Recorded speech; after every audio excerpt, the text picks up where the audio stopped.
refugee camp for 11 years, 8 years in Ethiopia, 3 years in Kenya. And we feel a benefit to come to the United States. We will spend the time, we live in the tent with our friends, people who came with me and people who died, because the life of the refugee camp is not easy. We still remember it. And then the year of 1993, the UNHCR accepted us to come to the United States, pay our ticket. We were born by Lutheran World League. And our sponsor chose us, Mark and his mother. We worked with our relative who sent out a benefit, one who graduated in Concordia. And then we were born by Lutheran Church. The next day we came, like a Friday, Saturday, they invited us to come to church. And then we go. Next Sunday, I refuse to go to church because we go to Sabbath. We don't go to Sunday worship. James was brought into the Christian world through the Seventh-day Adventist Church. And then James came and met the Lutheran pastor. And correct me when I'm saying this wrong. Met the Lutheran pastor, and the Yes. Lutheran pastor didn't have to go to Lutheran church. They don't want us to. But you decided to. Is that right? And I decided. They told me to come and worship with us. And I told them, you are baptized by Seventh-day Adventists. And I raised by my parents, they are not Christians. Even today, they are not. When they passed away. And what did your pastor say about your... And he told me, James, we need you to come to church to baptize your $2. I say no. He said, what did the book of Luke say? Let the little child come to me. If there is something open to go, for your children, without baptized, whoever for ability, use authority. And then I accept my children to be baptized, even though they are not holy enough. That's a tradition for our believers when we baptize, that Adventist church to be 12 years old or above. And I say yes, we accept our children to be baptized, and that is the way we became a Lutheran. And James, you and your wife have how many children? We have 7 kids. And then some people, they said, how you watch TV? You remember their birthday or you know their name? I say, yes, it's a gift of Christ. And now they came back and to have us. The way we raise them, it's very, very tough. But it's a blessing. And God gave us a gift. We have $5 and 2 sons. That's son in North Star, that's 6'5". Yeah. Playing basketball. Either one taller than his mother. I'm the short in the family. And there are some pictures about James' family, and we have a few that we want to show right now. James, with this picture, tell us about it, if you would, please. This is the first come to the United States, and my wife standing this side, my older daughter, she's 22 today, and then the second, she's 19, the one in the middle, and then she's 17 today. That's the first come to the United States. And that was probably in Iowa then? In Iowa. Okay. And the next picture is your whole family. Right? Yeah, my whole family. All right. And James is in the middle, and James says that he is losing. Are you losing weight? I try to lose the weight. Last time I lose the weight. I try to lose the weight. The reason we know that is that in refugee camp, James said that no one would recognize, when he goes back, they have trouble recognizing him because in the refugee camp, James had long hair and very thin. Very thin, yeah. And then when I went back, the people, they recognized me by talking, my teeth and my head. But I changed. I changed. Yeah. James, I want to ask you, and there's so much, but I want to ask you what it was like, what you started. You told me about your father, and you told me about your cousin coming to you and telling you about Jesus. And your father was a very powerful man. It's a rich man. They have 5 wives. My You dad. hear that? 5 wives. 5 wives. His father had. Yeah. Okay. And what did he say? What did he say? And then when my cousin Lam, he came and told me about the word of Jesus Christ, and then my dad don't accept it. He don't want me to become a Christian. And his God was? He has his own God. Then our father and mother, they have their own God, like a snake or animal. An animal. Even today, they still believe that. And then I decided to become a Christian through my cousin Lam. Through your cousin Lam. Yeah. When you were in, as the scripture talks about it, when you were in exile, when you were in Ethiopia and then Kenya, I know that it was very, very hard. And you were all together as a family in Ethiopia, or did you meet your wife later? Yeah, we came together. Okay. Then we come together. And then when How hard? Explain it to us a little bit. yeah, the refugee camp, and we depend on Asian people of the where they bring the food. Where would they bring the food? They go by your family. If you have 5 or 3, it give you the drum. Depend on your family. Sometimes you almost had to fight for the food, James? Yeah. If the ration is finished, and then you wait the next ration. And even water was The rationed? water Turned off? it's not enough. Even today, our area, there's no enough water. We're going to talk maybe a little bit more about this, but you're going to actually fly into Ethiopia, and because in Ethiopia it is more stable, and you'll be able to get a rental car. You rent a car, and then you'll also go- get supplies and a craftsman that will come to build the church. Yeah. Okay, all right. Before we do that, let's finish the pictures before we talk about that. This is, James, can you see this one? This is the fellow vicars, is it?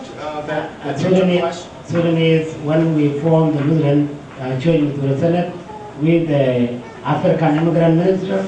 African Immigrant Yeah, Minister. this is the center, and then they were there.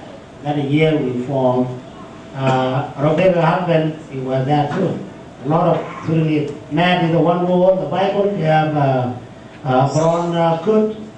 Yeah. I know that when you were ordained, James, you had so many friends, relatives. Okay. Everyone came from Minnesota, from all over, right? Mm-hmm. Yeah. Let's move to the next picture. What is this, James? It's a you camp in family.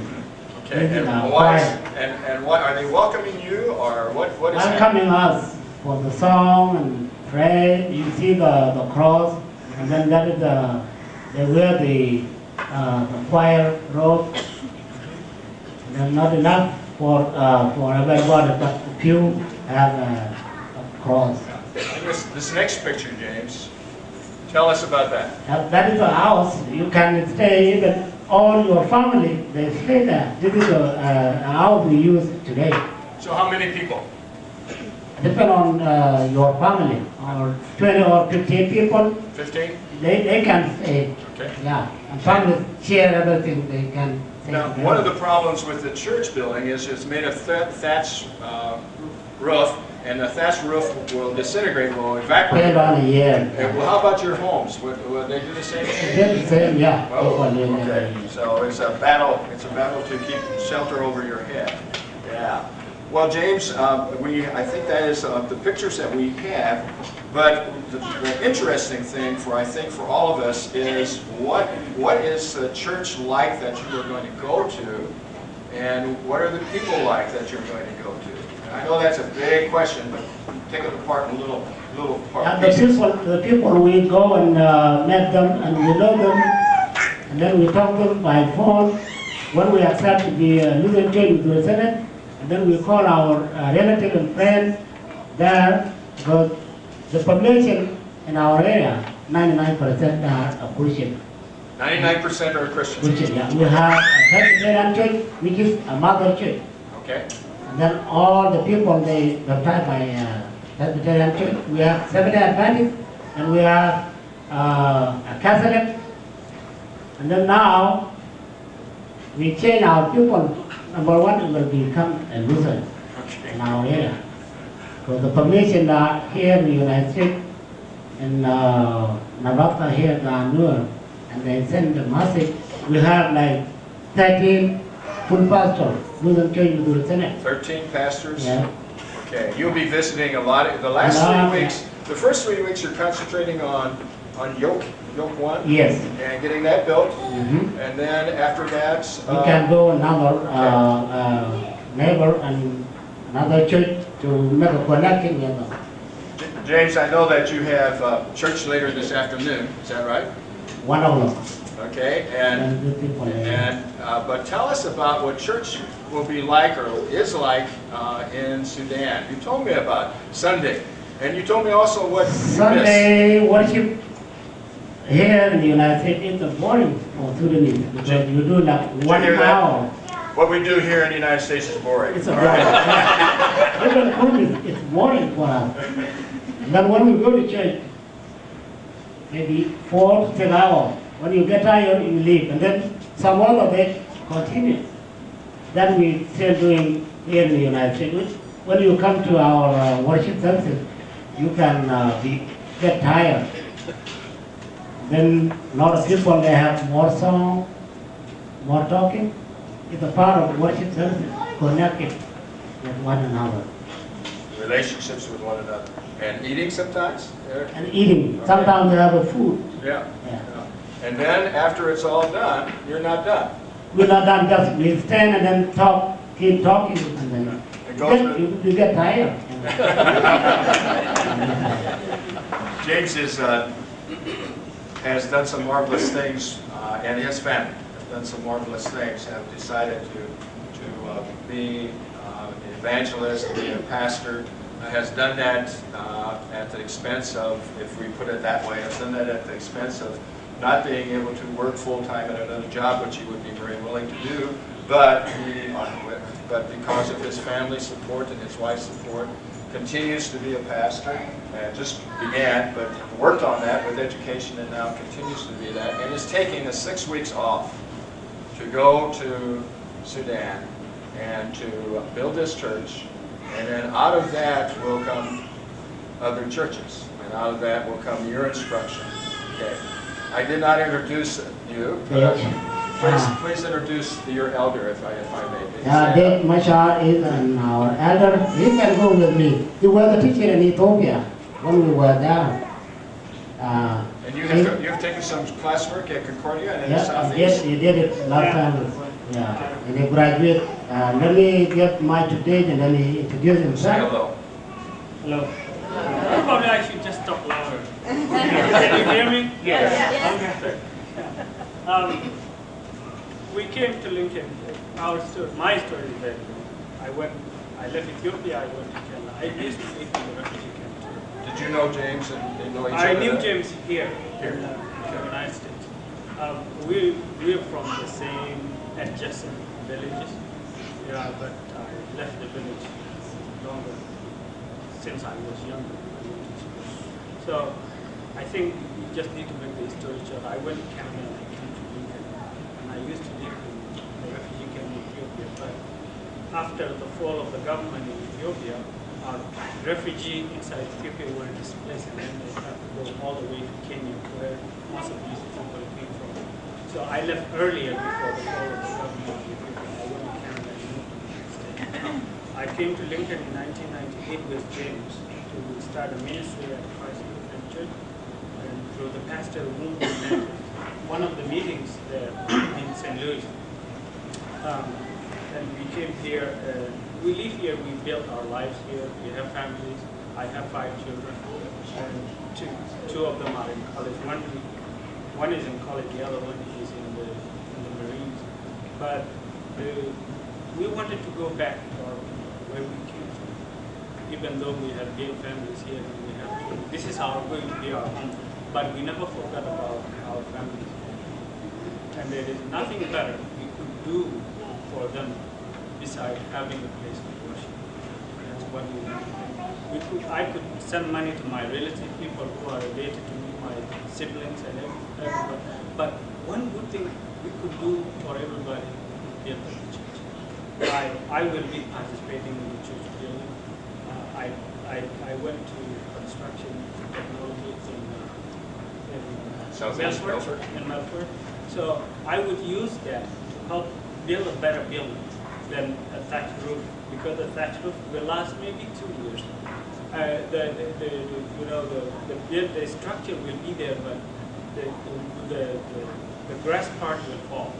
So if we could put an iron roof and a wall, something better for them that they will. This is the only thing.